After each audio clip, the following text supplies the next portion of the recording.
बात है। ये राम सीता का चरित्र अनादि है, रामायण अनादि है। तो कहने का मतलब यह है, तेने ब्रह्म हृदय आदि कबहे, यहां तक तो हो गया तटस्थ लक्षण। अब स्वरूप लक्षण, स्वरूप ही लक्षण है। मुह्यन्ति सूरयः, सूर्य कहते हैं विद्वान को। तो विद्वान भी जिस स्वरूप में मोहित हो जाते हैं, प्रश्न आया कि अगर सूर्य है तो मोहित कैसे हो गए, और मोहित हुए तो सूर्य कैसे हुए? बोले बात यह है कि तेजो वाली मृदाम यथा विनिमया, ये भगवान की माया है जो अतस्मित तद्बुद्धि कर देती है। जो वस्तु जैसी न हो उसको वैसी दिखा देना, ये माया का काम। तो तेजो वारी मृदाम यथा विनिमया, तेज माने अग्नि, वारी माने जल, मृदाम माने मिट्टी, इनका परस्पर विनिमय जैसे हो जाता है। पांडवों की, युधिष्ठिर की सभा में दुर्योधन को जल में थल का भ्रम हो गया, और थल में जल का भ्रम हो गया। मिट्टी से ही कांच बना है, उसमें जल बुद्धि हो जाती है, और इस तरह से जल में थल, थल में बुद्धि हो जाती है। इसी तरह से परमात्मा में, जिस परमात्मा में यह जगत बिना हुए दिखलाई पड़ रहा है, वो परमात्मा है। विवर्त, विवर्त की लोग चर्चा करते हैं लेकिन विवर्त जानते नहीं है। तात्विक अन्यथा भाव परिणाम कहलाता है, और अतात्विक अन्यथा भाव विवर्त कहलाता है। जैसे रस्सी में सांप नहीं है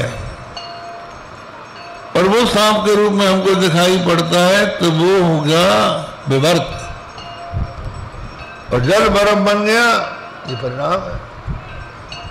स्वर्ण से आभूषण बन गया, ये परिणाम है। तो विवर्त को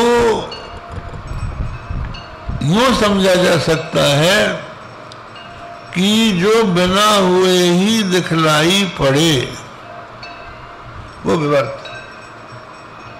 जैसे मंद अंधकार में आप चले जा रहे हैं, टेढ़ी मेढ़ी रस्सी पड़ी है, पूरी देख नहीं पाए, तो आपको सर्प का भ्रम हो गया का चीख उठे, अरे सांप है। तो ये विवर्त। सुक्ति पड़ी है, उसको देख के चाकचक से आपको रजत का भ्रम हो गया, ये विवर्त है। रजत नहीं है लेकिन रजत दिखाई पड़ रही है। इसी तरह से ये संसार है नहीं लेकिन दिखाई पड़ रहा है, क्योंकि जब हम विचार करते हैं तो जगत बाधित हो जाता है, इसलिए सत नहीं है। और दिखता है इसलिए असत नहीं है, और सत असत दोनों हो नहीं सकता, इसलिए कहना होगा अनिर्वचनीय। यत्र त्रिसर्गो मृषा, तो जिस परमात्मा में ये जगत बिना हुए ही दिखलाई पड़ता है, तो नियम ये है, रस्सी में जो सांप दिखता है, वो सांप रस्सी के अज्ञान से दिखता है। तो परमात्मा में क्या अज्ञान है? अरे वहां कहां अज्ञान? धामना स्वेन सदा निरस्त कुहकम, अज्ञान का भी ज्ञान जिससे होता है उसमें अज्ञान कहाँ है? मैं ब्रह्म को नहीं जानता, ये कौन कह रहा है? जान के कह रहा है कि बिना जाने कह रहा है? जो कह रहा है कि मैं नहीं जानता वो तो जान रहा है। तो जैसे सूर्य नारायण बदली में ढके हुए हैं, इस बात को सूर्य के प्रकाश में ही देखते हैं हम लोग। इसी तरह से परमात्मा का आवरण भी परमात्मा से ही देखा जाता है, पर उसके स्वरूप में वो स्वयं प्रकाश है। दामना सेन तदा निरस्तकुवकम, ऐसा परम सत्य है, धीमहि हम उसका ध्यान करें।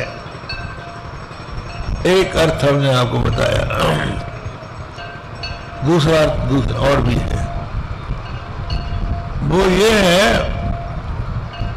कि 17 पुराणों की रचना के पश्चात भी महाभारत की रचना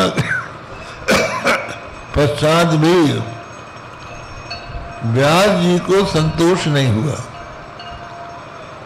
तो नारद जी के उपदेश से उन्होंने श्रीमद् भागवत की रचना की। व्यास जी ने उनसे कहा कि आपको जो परितोष नहीं है उसका कारण यह है कि आपने धर्म अधर्म का जो वर्णन महाभारत में और दूसरे पुराणों में किया, लेकिन भगवान श्री कृष्ण के गुणगणों का वर्णन नहीं किया। जब तक भगवान के गुणगणों का वर्णन न हो तब तक वाणी सार्थक नहीं होती है। तो आप भगवान के गुणगणों का वर्णन कीजिए। तो नारद जी की प्रेरणा से श्री कृष्ण बादरायण व्यास ने, कृष्ण द्वैपायन व्यास ने श्रीमद् भागवत की रचना की। तो स्वाभाविक है कि मंगलाचरण में भी कृष्ण का स्मरण होना चाहिए। तो अब इसमें ये माना जाता है पुराण 10 लक्षणम, पुराण के 10 लक्षण होते हैं। सामान्य पुराण के 5 लक्षण होते हैं, महापुराण के 10 लक्षण होते हैं। अत्र सर्गो विसर्गश्च स्थानम पोषण मूतयः मन्वन्तरेशानुकथा निरोधो मुक्तिराश्रयः। इस श्रीमद् भागवत में सर्ग विसर्ग स्थान पोषण ऊति मनवंतर ईशानुकथा निरोध और अंत में आश्रय। आश्रय सबका अर्थ किया है, हम विस्तार में नहीं जाएंगे। कहते हैं कि ये जो संसार का भान और अभान जिस परमात्मा से होता है वो आश्रय परब्रह्म परमात्मा ही कृष्ण है। तो दशमो हरि, आश्रय जो है वो श्री कृष्ण है। और उसका वर्णन, श्री कृष्ण के चरित्रों का वर्णन श्रीमद् भागवत के 10वें स्कंध में किया गया है। तो व्यास जी उसका स्मरण करते हैं आश्रय का। जन्माद्यस्य यतः आद्यस्य यतः जन्म, आद्यस्य जन्म, आद्य जो सर्व प्राचीन अनादि, आद्य माने अनादि, अनादि परमात्मा का जैसे देव की और वसुदेव से जन्म हुआ।